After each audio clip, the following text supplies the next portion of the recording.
This episode is sponsored by Landlord. If you want 3 months premium access to their app, you can click the link down in the description and it'll take you there. Thanks so much for the support. We'll talk to you guys soon. Hey everyone, welcome back to the Canadian Real Estate Homefront Podcast. This is episode number 22, and we're excited to get into things. Lots to talk about today. End of the month. End of the month. Always things happening. Approaching the fall market that might be non-existent with these rate hikes, but well, I guess we'll see next week if we're going to have a fall market or not. Another rate hike, another dagger. What do you think? Let's wait until the show. Oh. We got a few articles. Isn't this the show? Yeah, like when we get into a got topic. it. Yeah. Okay. Let's start us off. Okay, we have some topics here for you. First one is Canadian millennials are failing to keep up, putting the economy at risk, from RBC. Yeah. It's funny that they're saying millennials now, because at first they were kind of blanketing everybody, and now they're pinpointing. They know that millennials are being hurt the most. They know. They know now. Canadian millennials are doing worse than previous generations by virtually every metric. RBC Economics shared a report focusing on debt, labor, and economic risks. They found that millennials' incomes are failing to keep up in the current environment, leading to less disposable income. Boomers are doing much better, so it may sound like it all washes out at a high level. However, the shift in consumption can amplify the shock of any economic downturn. Of course, boomers are doing better. Like most of them are mortgage free and retiring on a ton of equity. Yeah, it's very true. And not using up as much credit or being affected by the rates as much. Like we were saying, like our parents don't feel the interest rate increase. Yeah, like we do. Right? Or even they could feel the cost of living a little bit. Totally. But I do think that younger people are feeling it a lot more, especially if you're holding a variable rate. There's no doubt. Even you know what? Actually, before I continue this article, something to share is average Canadian expenses. So if we relate boomers feeling the cost of living compared to what millennials feel the cost of living is, in a pie graph, shelter, food, clothing, taxes, and other. What's the highest? Taxes.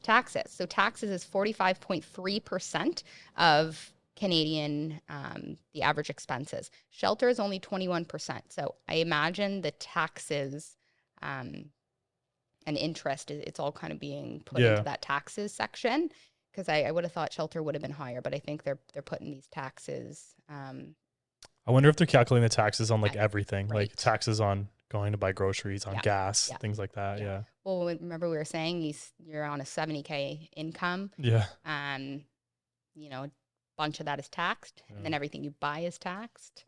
So it leaves you want to move land transfer tax. So you end up with, I don't know how low the percentage was of what you actually take home that isn't taxed. But anyways, it's not good. Food was 11.5%, clothing 3.1%, and other was 19.1%, which is interesting. But okay, back to this RBC article they put out. Canadian millennials are much more indebted than previous generations. Older millennials and younger Gen Xers, who is between 35 and 44 years old, had a debt to income ratio of 250% in 2019. The bank highlights this is a whopping 100 points higher than the 150% the same age group carried 20 years ago. Okay. So a shift in the type of debt is the primary concern. This demographic has had a debt-to-income ratio of 165% in 2019, moving little since 1999. However, the bank emphasizes the homeowner rate is much lower today, finding just 30% have a mortgage. The takeaway here isn't just that incomes are failing to keep up. The boomer demographic is doing much better, according to Freestone's research, representing nearly a quarter of tax filers and 20% of household income.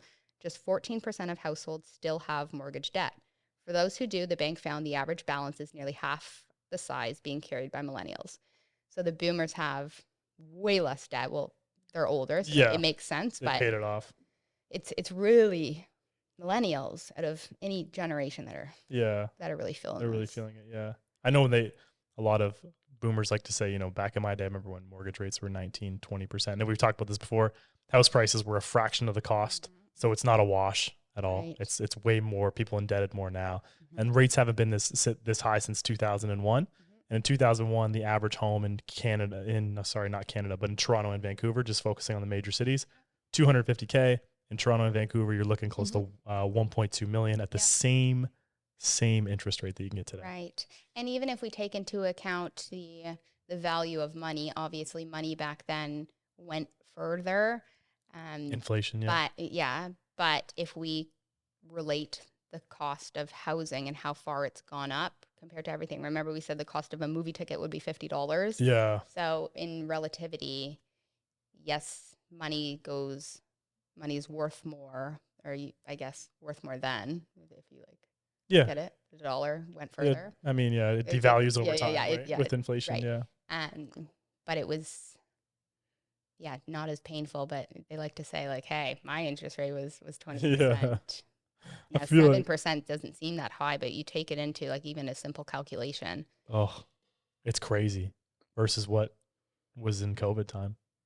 Yeah, it's so much more. Andrew Perry, when he came on here, and okay, let's explain this real quick because a lot of people on TikTok just weren't understanding this, and it's actually scary that people don't understand this. But I started reading the comments, which I never do, but I saw one comment and I was like, okay, this is more real life. Like it's not actually a mean one. So Andrew Perry was talking about how his mortgage went from $3,500 a month to $7,000. Now, he was on a fixed rate, but he has to renew that fixed rate. People kept commenting on, what an idiot. Why did he take a variable rate? No, he didn't take a variable rate. He was on a very low rate during COVID. And then his mortgage renewal came up and now he has a sticker shock. And just so people know, this is going to happen a lot more in 2024 and 2025. I believe it's over 300 billion in 2024 and 300 billion in 2025 or something like that. It might be less. Maybe it was 100 and something billion. We had it on another podcast. There's a clip that I remember saying it. It actually went quite viral. But these people are going to be feeling the same sticker shock. And a lot of these comments, one girl went, yep, I'm feeling the same pain. Had to sell. My house closes like September 12th. I have 3 kids.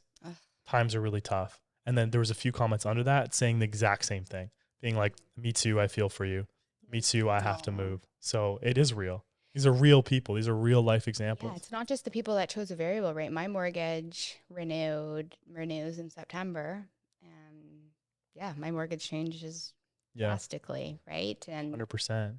Yeah, so the fixed rate, like people that have locked in maybe, let's say 2020 or 2019, for 5 years, great. Like you're kind of safe, but you might take in a 3-year. Right? A lot of people don't take 5 years. That's a long even time. Now, right? Even today, like you're looking at, okay, in 2020, you got a 5-year fix, which is like the best rate you could have ever gotten. And then you're going to have to renew in 2024 and 2025. So in the next couple of years, but also like rates are not going back to what they were. So even if you're sitting here being like, oh, in 2 years, rates are going to come down, they will, I think, but they're probably gonna be in the 4s. So you're going to go from 2 to 4 anyway. So you're going to double. Right. So just so you know, the variable and the fixed are different, and a renewal is different too. Yeah, I saw another post in one of the like city groups, and somebody said, I work for $30 an hour and 8 hour full time, $30 an hour. Is this even good anymore? Like, basically, I guess asking, is $30 an hour even good? Like, am I basically in poverty essentially? Which is $30 an hour, like it's good money, but in relativity to the cost of a living, people are commenting, like saying, I make 28 or I make 18 and scraping by and stuff. And these are normal wages. You know, you finish school, your salary, like $30 an hour. What does that translate to? 60K? Something I would be. And basically they were saying after tax, after paying my rent, after paying my kids, whatever it is, I am left with breaking even every single month. And so they can afford to keep up, but like are scraping by, nothing for savings, no rainy day money. And I get a lot of these people that apply for units for lease in Hamilton. And when landlords ask to see pay stubs and then bank statements that's confirm the pay stub has gone into their bank, just doing due diligence, the bank account, the balance carrying over month to month is like $100. And the landlords are saying like, oh my gosh, I can't do that. There's only $100. Like, what if something comes up? Yeah. And it's not a matter of them not even making money, because 60 to 70, it's a good income. It's just the cost of things are so crazy. I think it was a good income. Yeah, it's not anymore. And just how do you just make tens of thousands more if you just like, what do you do? Yeah, the cost of living in Canada is outrageous right now. Mm-hmm. That's just the bottom line. Mm-hmm. Yeah, it's very expensive to live here. Mm-hmm.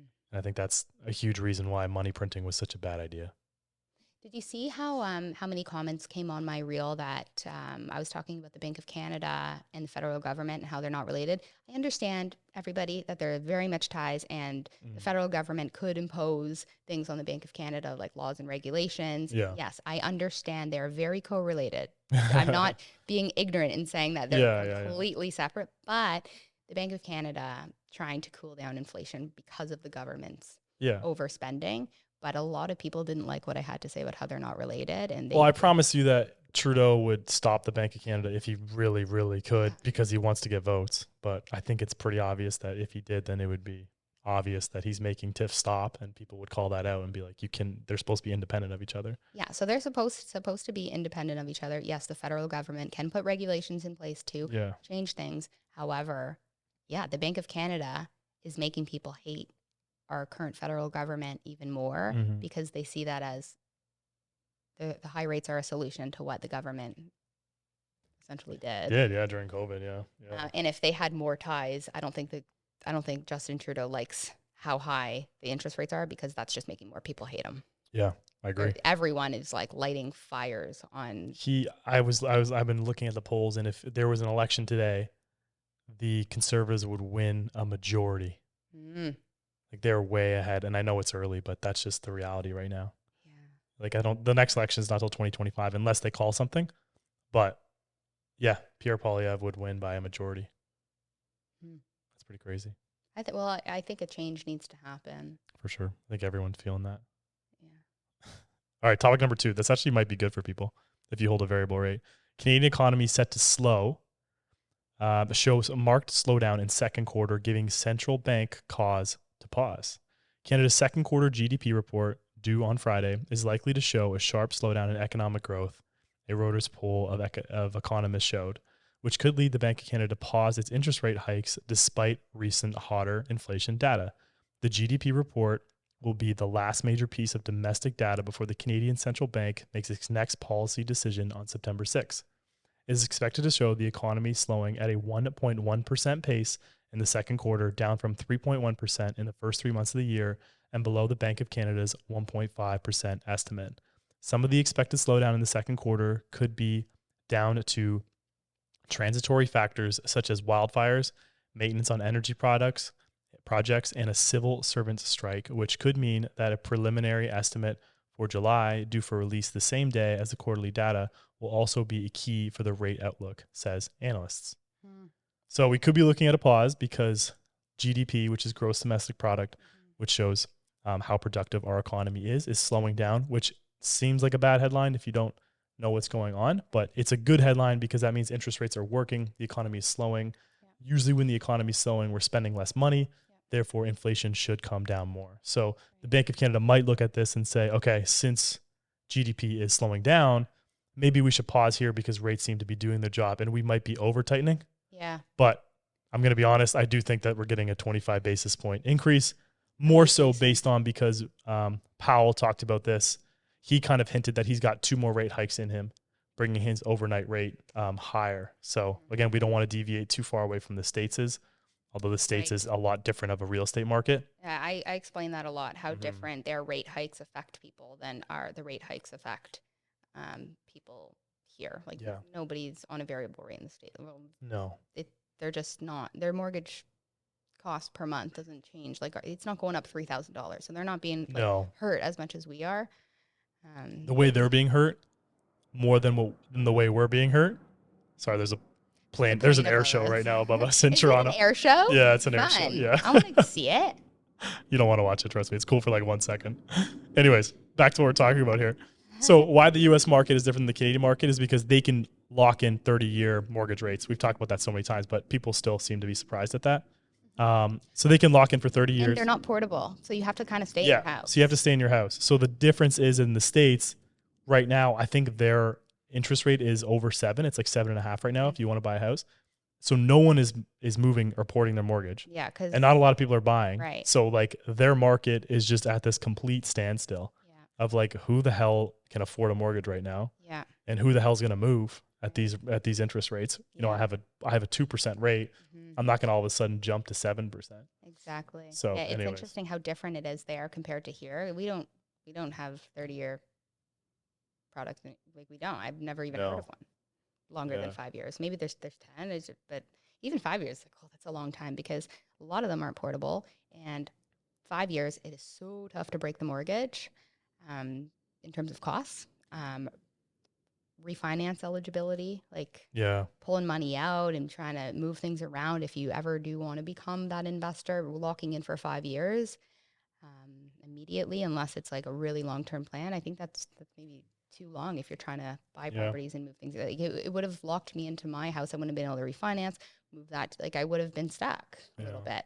I get for families that just are happy with where they are, perfect house and building a family. I have a great job. I don't have the goal to buy a bunch of properties.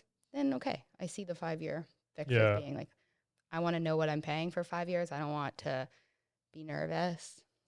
It's funny because I think that the 30-year made so much sense back in the day because my dad stayed at his house for 25 years, right? Yeah. It doesn't mean you can't move. You can sell and get out of that mortgage. You're just going to have to Get a way higher interest rate. get a new interest rate on the new one. So things happen. People still move. They're just not portable, meaning you can't or upsize. transferable. You just can't transfer the mortgage. So it stays at that one house. Right. But my point being is that our parents could buy the house when they were young and they'd stay there forever. I know. But now you have to have this like stepping stone, like, okay, condo first, then townhouse, then a bigger house. Okay, now I'm going to downsize. Like, I think the average Canadian moves every 5 years or something like that. Unless you're me. Unless you're you. Yeah, that's true. You know what? I saw a house in Kitchener and they said that in the broker remarks, mortgage is assumable at 2%. I was like, oh, wow, that's going to make that house. LTV, lender take back mortgage? No, it's just an assumable mortgage. Okay. It's not even, so there's something called a vendor take back mortgage, and that vendor can set the rate. So if you are approved with a bank for, let's say, $700K, you want to buy this house for $850K, you can't get approved for that. The seller is able to hold a mortgage for you in second place, and that seller would determine the rate. You would still have to make both payments at the same time. It's not like you're not paying that second mortgage until the first one. It just is in second place. If anything happened and you had to sell, the first position lender would be paid out first if there's a shortfall. But a seller take back mortgage, I've seen a few that sellers are willing to hold a mortgage for a buyer and offer maybe a more attractive rate to be able to sell their house or get out of an investment. Right. But this one was just assumable, and some mortgage products are assumable. Obviously, the buyer has to go through the same pre-approval process with that lender and make sure that they can assume the debt. And they're well within their ratios, and that lender approves them. Okay. But that's going to make that house way more valuable because $600K at 2% translates to the same as $450 at 7%, or maybe even less. Maybe even less. So now you're getting a way better house potentially. Way better rate. Way better rate. Yeah. But it's interesting. So here's the choice here though. That house is going to go over asking 100% because everybody wants this low rate. Yeah. People buy a payment. So are you going to pay higher to get the low rate, or are you going to buy what's in range with the higher rate? Because now you're overpaying for the house potentially. Or are you going to get a deal on purchase price but have the same payment? Yeah, but would it appraise? You got to think about that too. You got to think about if it'll appraise. Yeah, and how long's the mortgage? Like if there's 2 years left, probably not. Probably not. Yeah, and obviously we're not talking going multiple hundreds of thousands of dollars over, but that will go in. 30K, that will go into a higher bidding war than one that maybe doesn't have an assumable mortgage. Because I'm stand behind the position of, I'd rather pay the high mortgage cost now and get a good deal on purchase price than maybe pay a little bit more for a house that now my purchase price that I've locked in is higher and I have to wait even longer for it to go up in value, but have a lower payment now. But again, it's just about people's cash flow. People buy payment at the end of the day. They do. This episode is brought to you by Landlord. Landlord's an easy-to-use app that is perfect for landlords or property investors. It allows you to track your cash flow or IRR, and there's a suite of other features within the app. You can get started for free down below in the description, and you can even use it as a deal analyzer that will help you make the right decision on your first rental property. We thank you guys so much for the support, and we're so excited that we're partnering with Landlord. Yeah. All right, topic 3. This one's been big all over Twitter, and I've been really interested in this one. So Canada concerned about integrity of student immigration system, minister says. Canada's concerned about the overall integrity of the system that educates hundreds of thousands of international students and not just the added pressure that they put on housing, Immigration Minister Mark Miller said in an interview with the Canadian Broadcasting Corporation. Canada's on track to bring in 900,000 international students this year. Miller said in the interview aired late on Saturday, which was more than at any point in history and roughly triple the number who entered the country a decade ago. The university ecosystem that brings in foreign students is a very lucrative, and it comes with some perverse effects, some fraud in the system. Some people are taking advantage of what it is seen to be a backdoor entry into Canada, Miller said. Private and public universities generate between $20 and $30 billion per year in revenue on those who come to study from abroad. And this is on top of the 500,000 immigrants that we want to. So we have 500,000 immigrants that... You're talking 1.5 million people almost. Yeah. 1.4, 1.5 million people. So this is what is astonishing to me and needs more clarity, is that even they said this and Quebec said, no, we don't care what you say. We're letting in as many immigrant students as we want. And the reason why it's so crazy is because immigrant students pay about 3 to 4 times more in tuition fees. So that's why universities love them. One college had 80% immigrant students because they're making so much money. They're absolutely crushing it. And then these people come here, right? They're like, oh, I'm going to get this amazing education from Canada, which you can. I'm not denying that. But what is wrong with it all is that they're coming here and it puts so much pressure on housing. Like you can see it on Reddit. You can see it on Twitter. These international students can't find anywhere to live. They're paying $500 to $850 for a futon on the ground. They're sharing a bathroom. It's terrible. You see the Airbnb articles. So there's an Airbnb news article like with a bunch of different posts, and it said sharing rooms with strangers has become the new norm due to the rent prices in Toronto.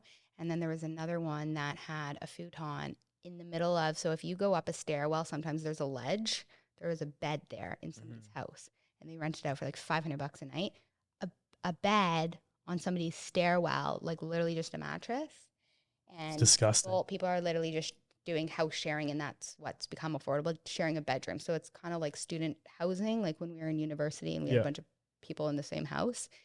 Because you're not, like as a single person, you're not getting your own condo unless your parents are helping you, or because if you're in school, you're not making...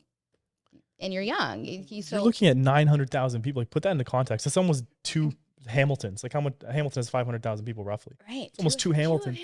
And then, just coming in. And they're coming into a dense area. Because it's not like schools are massive here. They're not. And like Western's a big campus, but it's not, huge. Yeah. And the schools are so dense in Ontario. It's not like they're going to these remote places where housing is cheap. They're all coming into where most of the population is already. Even if you go, like, think about, like, even if you go to a place in Kingston or something like that, right? Like Kingston's, not a small town, but it's smaller, Yeah. And you have all these students going there. Yeah. You're putting so much pressure on housing. Yeah. This just doesn't even make sense at this point. It has nothing to do with us saying there shouldn't be immigrant students or foreign students. 100% there should be. It's awesome. They come here. But the universities should be on the hook to give these people somewhere to live, not just saying, hey, come here, pay triple, and go find your own housing, go figure it out. They should have dorms for them, or they should have some sort of plan for them. So I think a lot of people on Twitter right now are being like, because some people are saying that a lot of these houses, these student rentals, are owned by people in the faculty. Huh. So it's very, very sketchy. There's a lot of that kind of stuff going around. Like it isn't how you see it. Like you got to dig a little deeper for any sort of thing that goes on with Canadian housing. When it comes to buying land, like everything that came up with the green belt and everything. Oh yeah, Doug Ford's under pressure right now. And he should be. Yeah, that is sketchy. Maybe Very we'll get sketchy. into another time. The student housing and who owns them, like the private sector of builders getting what they want. Yeah. Like there's a lot of things that you don't see, and if you're just reading the headlines, we're missing a lot of the underlying strings that are pulled or people that are Yeah. benefiting way more than others. Because to let in that many people, it doesn't make sense to the like people would have question marks, right? But there are some people that want that to happen, and they're benefiting way You're more. making $20 to $30 billion more a year. Think of like the bonuses that can go out, who you can hire, all those things. But you know what? At least now there's things like Twitter, there's places where you get exposed. And you do get exposed. 10 years ago, you wouldn't have gotten exposed as hard as you can now. Like we might even not be talking about this right now 10 years ago. So yeah, 900,000 people is crazy. Crazy what number. Bothers me too. Okay, I get if you're coming here for an education. Canada's education system is very good if we're comparing it to a lot of the other countries in the world. A lot of people come. I think the highest was from India. A lot of people in Asia, China come here, right? So our education system worldwide is rated pretty high. However, your expected salary or your competition, maybe not even competition, but remember those people that came here, have a good education, and ended up working minimum wage? Yeah, but that was more, they didn't have an education here. That was a little different because they had an education from their own country that Canadian companies frowned upon. So like if you were a nurse, and you got an education here, you would get hired as a nurse. Right, but in the medical sector. So let's leave the medical sector out of it because we have a huge medical shortage for nurses, doctors. You're getting a job right away. Your wage is going to be good. But when it comes to getting a Bachelor of Science or a Bachelor of Arts and just want to be educated or in the media sector or in the whatever lot of other like journalists, like a lot of people come here for arts, like Oakville, Sheridan campuses. Those are huge for international students for the arts, right? And then when they leave, the cost of living and their income, they don't line up. And then now they're educated from Canada, but are still very much struggling. A lot of education, the juice is not worth the squeeze anymore. It's not. It's really like for you. I sent this to a lot of people. So I like my little reels at night. I watch them before bed. And this girl said, I had dinner with my CEO and like his friends or something. They're a bunch of millionaires and 2 billionaires. And their top 3 things about money, one of them was network over university all day, every day. Like networking is so much better than going to university and getting a Bachelor of Science. If you are going to specialize in something very specific, that route seems to be more likely of, a successful path. But just getting a Bachelor of Science or a Bachelor of Arts, $80,000 over 4 years, networking, meeting people, and kind of, I guess that was one of his points, and it makes so much sense. I can't even tell you the amount my life has drastically gotten better financially because of meeting people who are way more successful than me at the gym. It's like I can't even explain it. Like, it's like, I always joke about my degree. I'm like, I'm selling it 50. I bought it for $50,000. I'm selling it for $500 lightly used. Like I never used it. I don't even have a university education. I went to 3 different universities and I'm like, but think how much value like Simeon gave to you, for example. You got to be in rooms where people are smarter than you. 100%. Like you got to look around, and those people are going to motivate you, or they're going to complain about the economy. The same, and you guys are just going to be like, this sucks. Let's figure this out. Yeah. Right? There's people that know more than you in experience, and school will teach you, to apply different skills. And yes, but a lot of those courses that I was in, it's just. Oh, you're learning business from a business professor who has never started a business or did business in a very different economy. Yeah, that's true. And not to shame people. No, we're not totally because I know because there's some great, like Ivy's a great business program. I know a lot of successful guys that came out of Ivy and stuff like that. And it's hard to start a business if you have no idea where to start from. Yeah. But starting from a mentor that's currently doing things versus studying, there's no doubt I agree with networking, and that's what millionaires say. And they also say that in an economy like this where everything's so expensive, saving your money is gonna like that's wrong, essentially. Yeah. Like putting your money aside while times are tough into a savings account when things are only going one way in Canada is the wrong approach. For sure. More, like I don't want to say that, spend more and essentially have money make you money. Yeah.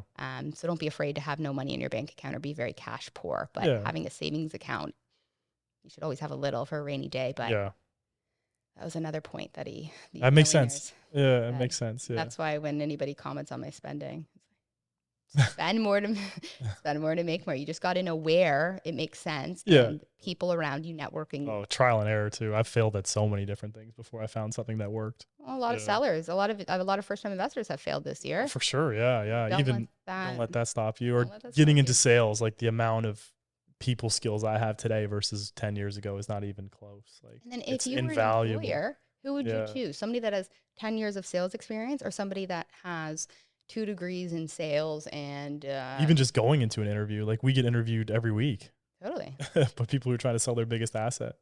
Like if I had a job interview, it would honestly feel like a piece of cake versus a listing interview sometimes. When I was young, it kind of translates to real estate well, because when I was young, when I was like 16 to even 23, before I got my license, my family would be like, "What is wrong with you?" Because I would have an interview and I was like fired. The only person fired up for an interview. And everyone else would be so nervous. I'm going to have an interview. And I'd be like, I have an interview today. I'm so excited. That's awesome. I love it. All right. Our last topic here. This is just about the big banks because I don't know. I think that this always has a relation to real estate because they have so much exposure to it. So RBC, which is Canada's biggest bank, plans thousands of job cuts after profit beat. So they beat their profits, but they're also planning to trim back on some of their employees. TD misses on higher expenses. So Royal Bank of Canada warned a softer economy ahead and plans to cut about 1,800 jobs to reduce costs after Canada's largest bank beat analyst estimates for the third quarter on Thursday. Chief Executive Officer Dave McKay forecasts slowing growth and lower inflation due to a lagging impact of monetary policy combined with a slowdown in China and elevated climate and geopolitical risks. We are seeing evidence of a slower labor market as evidence of slowing by wage growth, lower job postings, and an increase in Canadian unemployment. Consequently, our base case forecast a softer economic outlook, he told analysts. So this is from a big guy at RBC. You probably want to listen to him. He's just saying that the economy is going to get softer. They're laying some people off, even though they're still beating analysts' expectations. Just something to look out for. People that work at RBC here in this, so no. Am I getting cut? What puts a country into a recession? How many months in consecutive I think it's negative GDP? 2 quarters of negative GDP. So then, okay, got it. So essentially 6 months. So half a year. Of negative GDP. Yeah. But we haven't had negative. We had a few quarters of negative GDP. I think we actually no. I think we did. I think we did have 2 quarters of negative GDP. Usually, when you're in a recession, you don't know until later on. I know you either know sounds like an oxymoron. Or you're like, we're coming up to a recession. Did you see the Nicki Minaj thing when it's like, when are we all gonna admit that we're in a recession? Nicki Minaj is an economist. So funny. When are we all gonna? Oh, it's funny. But one last note here I want to make is that TD set aside $766 million, a jump from $351 million a year ago. So pretty much over double the amount of money. While RBC set aside $616 million for credit losses, up from $340 million, as consumers struggle to make payments amid high cost of living. So this is just as another mortgage. It's going to be on credit card debt. It's going to be on car debt. And remember, it always starts from the top, right? You default on your credit card first. You default on the car. Last thing you're defaulting is on your mortgage. Yeah, people try to hold on. Well, I wonder how much more people are like, how many more defaults are coming? Because remember they said that it was up like crazy, but not as much as they would have expected. So people are just struggling and trying to make their payments. But that's why I'm so on the fence about this next rate hike. I'm so on the fence. I'm just like, people like just struggle, and they just are making their payments because it wasn't as high as what they expected. But even things down to like not making payments if you can't afford it. My energy bills for my houses were wildly high, like $400 per house. So I have 2 houses where the automatic payment comes out of my credit card. So I see those electric payments all the time on my credit card. Anyways, I get a call from my tenants. They're like, the power's out. I'm like, what do you mean the power's out? And I call Electra. They're like, you have an outstanding bill for 3 months of $1,500 that you haven't paid. I'm like, first of all, you should have called me because I'm not missing my Electra payments. That just slipped by and didn't come out automatically, which I thought it was. Right. But they shut off the power after 3 months. And I'm like, it's a $1,500 bill. And I'm like, hey, turn it back on. Here's your money. Yeah. Start taking automatic payments from now on. Yeah, I don't get the mail there. But the fact that they shut off the power that quick, I'm like, that's only 3 months of missed payments. And I didn't even mean to. What about somebody that's like a $500 energy bill on top of your mortgage? You can't pay it. You're going to pay your mortgage before your energy bill. Yeah. Why are they even sending you mail? Why aren't they sending you an email? Send me an email. Send me an email. Yeah. They shut off. I'm like, you shut off my power. Call me. It's actually easier to send an email. If you think about it, you have to print I don't it. check the mail there. It's a tenant house. Yeah, and I genuinely thought, and this is a newer house, it was coming out. And that's my bad. I should have been more organized. Yeah. But they cut off the power after 3 months, $500 on top of a mortgage payment that you're on a variable interest rate. If you're paying your mortgage first, are people living without power? Is that something? Like 3 months, they cut it off. That's a little excessive. I just think right now it's really tight. I think that we'll see a lot more pain. Well, think about the food banks too. How crazy busy they were saying that they want to check people's incomes before they come to the food bank. No way. Well, yeah, you're on a $70K salary. That wouldn't qualify, but it kind of has to, because if you're by yourself and you've bought a house and your energy bill is $500 a month and your phone bill and your Wi-Fi and your commute to work and your gas. Oh, God. Food is so expensive. Give me anxiety at all my bills I got to pay. Oh, my God. And so, you know what? The Queen, Taylor Swift, every single city that she's gone to in concert, she's donated millions to the food bank. And like, really? That's cool. That's a good place to put. Yeah. It's a good, because, charities, and yes, but she knows people are hurting, and you, like I said, you pay your bills in a chronological what needs to be paid first, and then you end up trying to make it by with cheaper food. Yeah. And she's donating all this money to these food banks because she knows the surge in amount of people that are needing to go to them. That's amazing. Yeah. It's a good person. Anyways, I think that's all I got for today. You got anything? Nope. Well, I guess we'll see what happens on September 6th. Yeah. So you're saying to raise. Let's make another bet. I still owe him a 3-quart meal from last time. You want to double or nothing? Let's double or nothing. Okay. Double or nothing. I said raise, so No, I think they're going to pause. They're going to pause. Well, they could cut. Raise by how much? They could cut. I'm joking. They're not going to cut. Imagine they cut. 25 basis points. Throw everyone for a loop. It's always been raise or pause. Imagine China's they been cut. cutting. Imagine they should just do that just for the No, they should not. We'll just be going backwards. Psych. No, I think they're going to pause. Okay. Because again, back to summer, I think inflation went up because it's based on year over year. So the gas prices last year, people are traveling more. I get it. It's the summer. People are out. Mm-hmm. So I think that they're going to pause. But we'll see next week. And I either owe you Believe me, I hope they pause. I owe you 6 meals or we're even. All right, let's do it. I'm just going to keep doubling or nothing until we're back to zero anyway. All right, guys, thanks so much for watching this episode. If you're on YouTube, please like and subscribe. We really appreciate the support. It's starting to grow there a lot too, which is cool.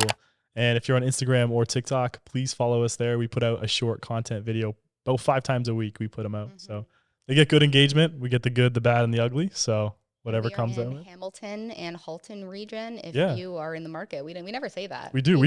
We work as realtors full time. Yeah, we do. Yeah, yeah. If you are in Hamilton, Oakville, Burlington, surrounding areas, we're decently smart and we're honest and we do have integrity.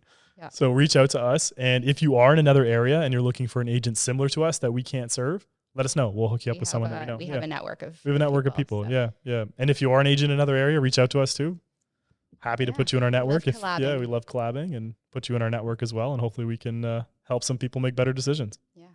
All right, guys. Thanks so much for watching. Take care. Bye.